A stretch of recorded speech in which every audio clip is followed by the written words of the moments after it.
stop, stand just where you are before you go too far, before you make a fool out of yourself.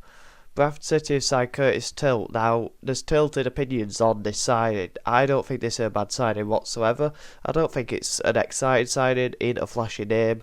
I don't. He's not a flashy footballer by any means, but I think Curtis Tilt is a very solid signing. It brings a wealth of experience, and we need to get behind him. There's too many times where us as Bradford City fans in pre-season judge a team before it's kicked a ball, judge a player before he's kicked a ball, and that's exactly what we're doing with Curtis Tilt. All I'm seeing is negativity, and it's no good for anybody, not least a player who's come into a football club who's saying all these negative tweets or social media. And at the end of the day, he don't need that. The fans or the club don't need that. What we need to do is get behind the signing and get behind Curtis Tilt.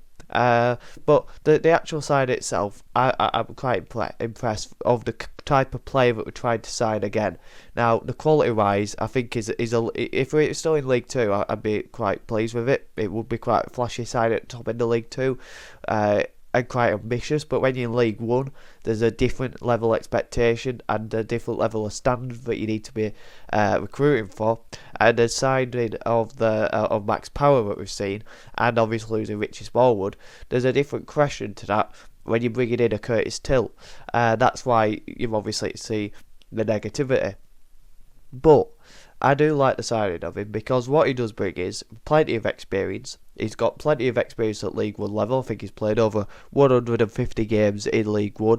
He's played for Blackpool, Rotherham and Wigan, and he's captained Salford last season. Now, Salford don't have a big fan base following like the other three clubs do, but what Salford have that is very hard for most clubs is a level of expectation that has to be met at football club, and a standard that has to be fulfilled with all the media attention with Salford, and obviously the background situation of their ownership and what they demand. So that's also got its own challenges, and to captain that side with a good manager in Cal Robinson that has got a very aggressive and tough team to play against built into their team, and that he was a part of, because last season I think he picked up a number of yellow and red cards, which has been flown all around with his lack of discipline, which I like, because when I've watched him as a player, he's not the type of player you want to be playing against.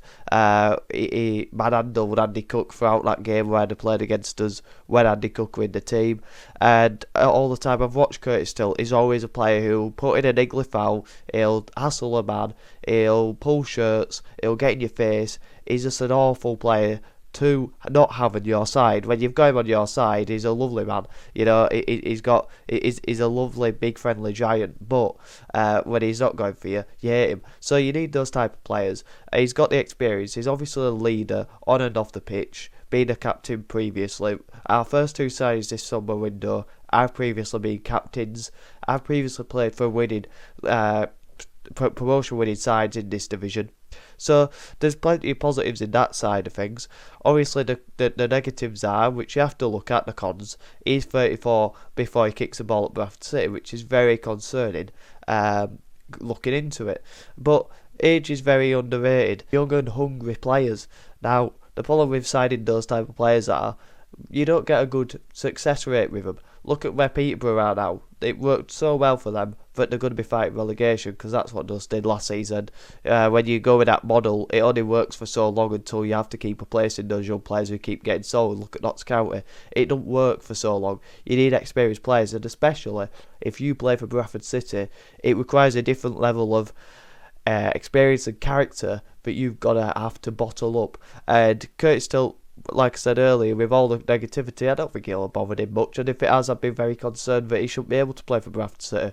You have to be able to handle yourself well, deal with negativity and criticism, because it will come your way, and that's what the challenges are of being a footballer. You go through it, through all the stages of getting to it, be a professional football player, playing for a professional football club, and playing for a club like Bradford City. That's the challenges you have to strive to get on the path to play for a club like us. And he's played for big clubs before, and that's what fills me with confidence. That's what the path we're going down again under Graham Alexander and David Sharp and the rest of the team whilst at this football club. So very pleased with that. But like I said, the age can be a negative, because Wigan fans are saying he's got pace. Well, yes, that might be 4, 5, 6, 7 years ago when he was at Wigan.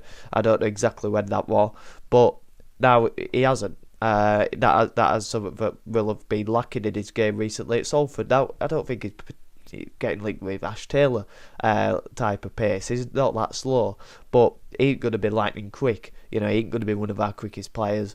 He ain't going to be one of our quickest centre-backs. So that's obviously going to be a pretty big concern. But neither was Paul Huntington last season. And every time Paul Huntington came into that team, that back three, he was solid, he put in a shift, and he was reliable, and you knew what you were going to get with him. And he was a very invaluable player to what was a promotion winning side. So you need those type of people who can come in and make a difference. I think that the other part of it is that he's a left-footed centre-back, so he's going to play left centre-back. I don't agree with that. Just because you're left-footed doesn't mean you can't play in the middle, because Jack Shepherd was probably in his best role when he was playing as a middle centre-back, I felt. I thought that suited him better than as a left-side centre-back, and that's not really something you really think of because he's left-footed, so he's got to play left centre-back. He played central centre-back for Salford this season, and he's a very good competitor. He's very aggressive, he's a warrior, and obviously that's what you need as a central centre-back for Bradford. So it changed dependent on the type of player we put in there. If it were Baldwin, got to have more pace, he can be more of a sweeper because he's got the pace, he can be deeper, and he's got to have a good passing range. Whereas if you've put in a Huntington who play middle centre-back, he's just got to be able to battle with a big striker, don't let him beat him, win his aerial duels, smash into somebody, and just look after the ball, give it to someone better. And that's what Curtis can 100% do, and that's where I have my confidence in deciding. So I think it can easily be a 6 or 7 out of 10, whichever way you look at it like that. I would be more concerned if he's coming in as a starter as a left centre back, because that means Kelly's the backup to Curtis Tilt, and I think if Tilt's the backup to a central centre back, or if he's going to be more of a starting centre back, because obviously Neil Byrne played over 20 games, then I probably would be more concerned if he's going to be playing maybe 30 games as a left sided centre back, but I don't think he will be.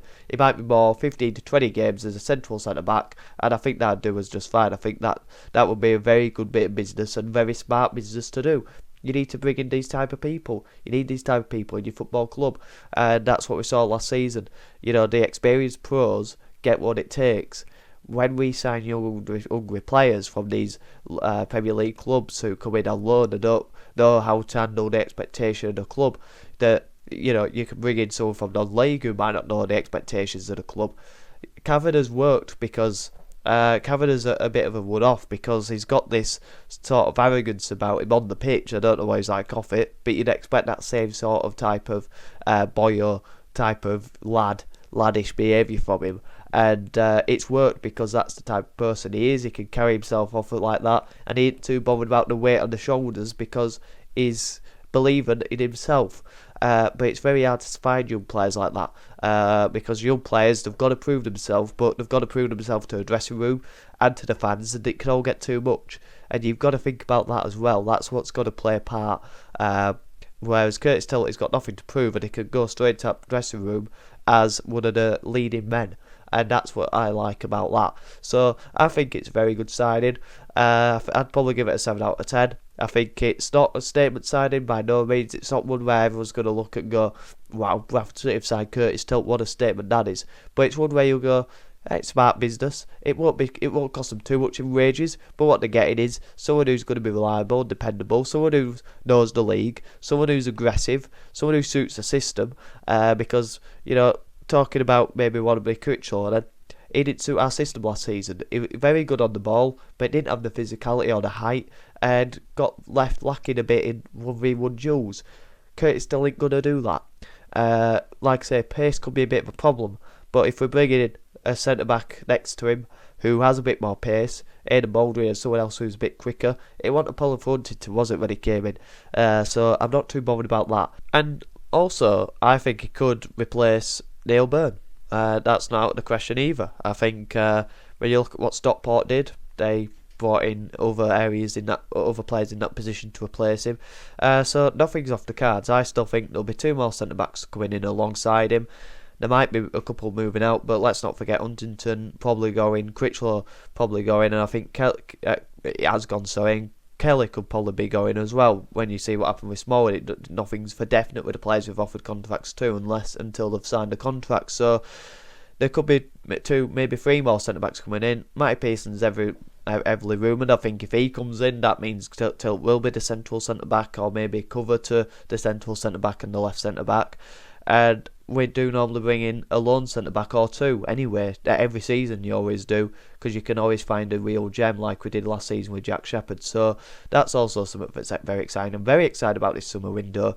Quite excited about this signing. It's not flashy, but he'll get the job done. Videos have obviously slowed down in terms of lots more coming up. I always said that in the last one. Well, they were well planned. They were all on the table, but work commitments going away.